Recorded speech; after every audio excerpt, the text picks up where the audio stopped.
నమస్తే, welcome to our channel. నేను సౌజన్య.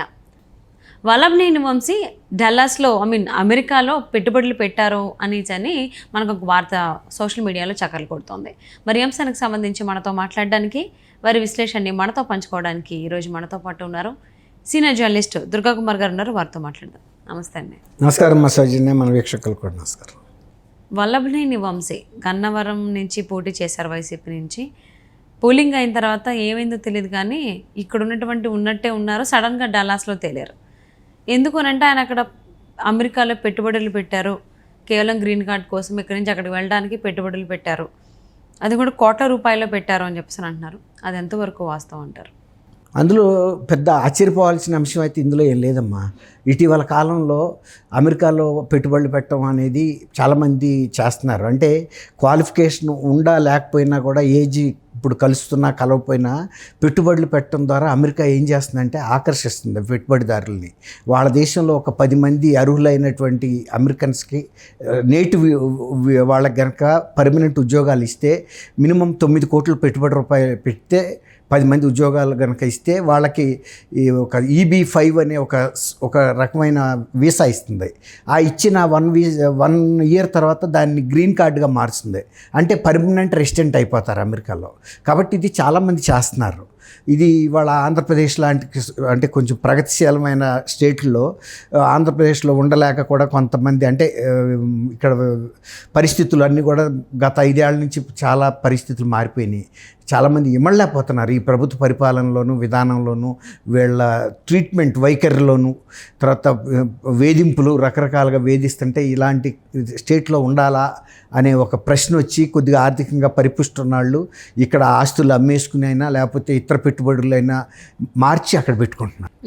అది వంశీ లాంటి వ్యక్తి పెట్టడంలో పెద్ద ఆశ్చర్యం లేదు. ఆయనకి ఇంకా అంతకన్నా ఎక్కువ నాలెడ్జ్ ఉంది, అవసరం కూడా ఉంది. ఆయన గతంలో తెలుగుదేశంలో ఉన్నప్పుడు ఇంత వివాదాస్పదమైన వ్యక్తిగా లేడు. కానీ 2019లో తెలుగుదేశం టికెట్ మీద గెలిచి వైఎస్ఆర్సీపీలో చేరిన తర్వాత ఆయన చాలా వివాదాల్లో ఇరుక్కుపోయాడు. రకరకాల అక్కడ లోకల్గా జరుగుతున్న మట్టి ఇవి కానీ ఇతర కుంభకోణాల్లో కానీ, తర్వాత దాడులు, ప్రత్యర్థుల మీద దాడులు చేయటం అంటే తెలుగుదేశం వాళ్ళ మీదే.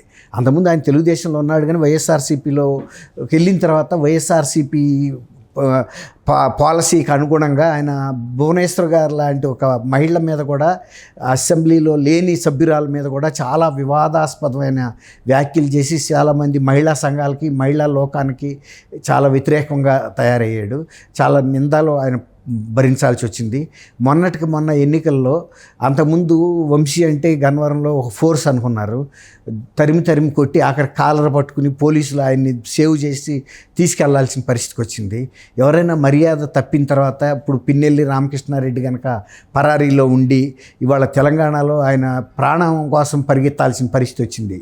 ఇది ఆంధ్రప్రదేశ్ పోలీస్ కాదు మీరు చెప్పినట్టు డ్యాన్స్ చేయడానికి. ఇప్పుడు ఆయన కంది దగ్గర కారులో అవన్నీ వదిలిపెట్టి పరారయ్యాడు కదా. ఇప్పుడు ఇక్కడ కనుక అతను తప్పించుకుని వెళ్ళిపోతే తెలంగాణ పోలీస్ కూడా సహకరించాల్సి వస్తుంది ఆంధ్రప్రదేశ్ పోలీస్కి. అలాంటప్పుడు ఫైర్ కూడా ఓపెన్ చేసేస్తారు. తెలంగాణకి ఆంధ్రాకి ఉన్న తేడా అదే. వాళ్ళలాగా రబ్బర్ స్టాంపుల్లాగా వీళ్ళు ఉండరు. కాబట్టి నేను అనుకోవటం పిన్నెల్లి రామకృష్ణారెడ్డి గారు అంత రిస్క్ తీసుకోడు. ఇక్కడ ఆంధ్రప్రదేశ్లో అంటే వాళ్ళు శాసిస్తారు. దాన్ని పగలగొట్టినా కూడా ఈవీఎం మిషన్ని ఎక్కడ కూడా దానికి సంబంధించిన ప్రస్తావన కూడా చేయలేదు. ఎఫ్ఐఆర్లో కానీ కేసు రిజిస్టర్ చేయటం కానీ ఎలక్షన్ కమిషన్ కానీ ఎక్కడ కూడా రిపోర్టుల్లో రాయలే.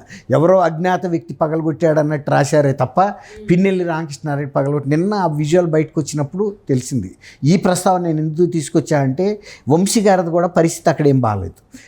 స్థానికంగా ప్రజలు కూడా చాలా వ్యతిరేకిస్తున్నారు, ఎమ్మడబడుతున్నారు. ఎందుకంటే ఆయన ఇలాంటి దాడుల్ని ప్రోత్సహించాడు, ప్రత్యర్థి వర్గం మీద ఇట్లాంటిది దమనకాండను కూడా పెంచేటప్పటికి లోకల్గా వ్యతిరేకత వచ్చింది.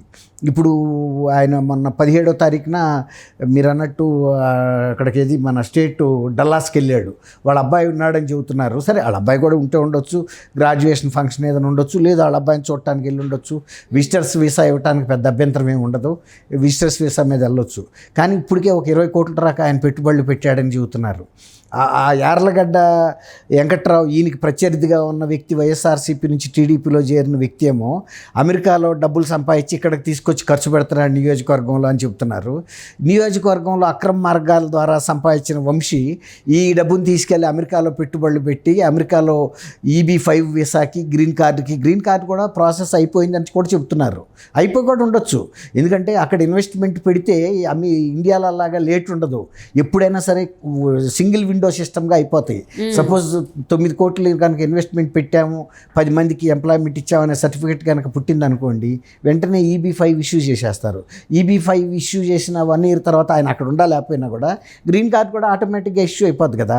అట్లాగే ఇప్పుడు గ్రీన్ కార్డ్ కూడా ఆయన పొంది ఉన్నాడు అనుకోండి, ఫ్యామిలీతో సహా వెళ్ళిపోయినా కూడా ఇప్పుడు ఆయన ఇక్కడ ఉండి గన్నవరంలో గతంలో ఒక రాజుగా బతికిన పూలమ్మిన సాటి కట్టెలమ్మాల్సిన పరిస్థితికి వస్తుంది. ఇప్పుడు జగన్మోహన్ రెడ్డి గారిని ఆయన శాశ్వతం అనుకుని నమ్మి జగన్మోహన్ రెడ్డి గారు ఏం మాట్లాడమంటే ఏది చేయమంటే అది చేశాడు.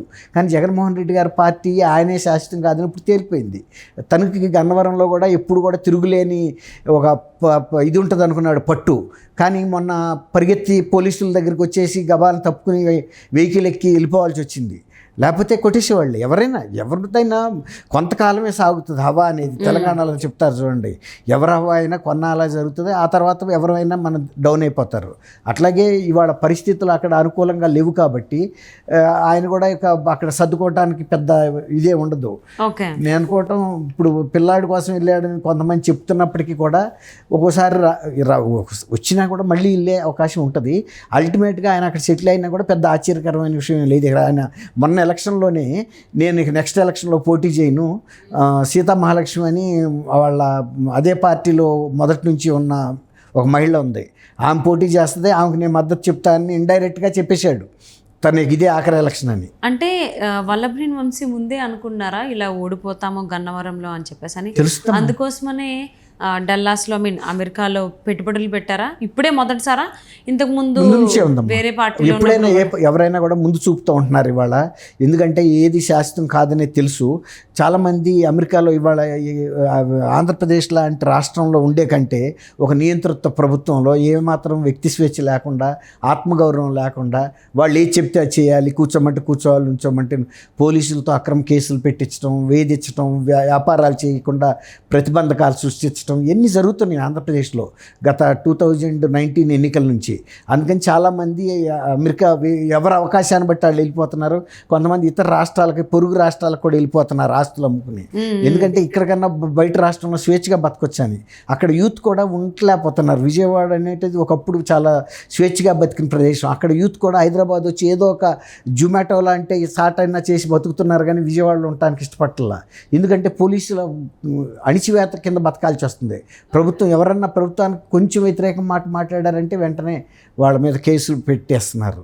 మొన్న చూశారు కదా, గులకరా ఇసిరారిని ఒక ఒడ్డెర కాలనీ మీద, బస్తీ మీద దాడి చేసి యూత్ అందరినీ పట్టుకెళ్ళిపోయారు సింగనగర్ దగ్గర అమ్మ. కాబట్టి అక్కడ పరిస్థితులు అట్లా ఉన్నాయి. కాబట్టి వంశీ గారే కాదు, చాలామంది వైఎస్ఆర్సీపీ ఎమ్మెల్యేలు, నాయకులు కూడా చాలామంది ఇప్పటికే కొన్ని ఫారిన్ కంట్రీస్ వెళ్ళిపోయి కొన్నాళ్ళు కొంచెం కాలక్షేపం చేసి వద్దామనే ఉద్దేశం మీద ఉన్నారు. ఇక్కడ ప్లేస్ చేయలేరు. ఎందుకంటే నిన్నటి రాక ప్రజల మీద దాష్టీకాలు చేసిన వ్యక్తులు ఎలా తిరగలుగుతారు అక్కడ?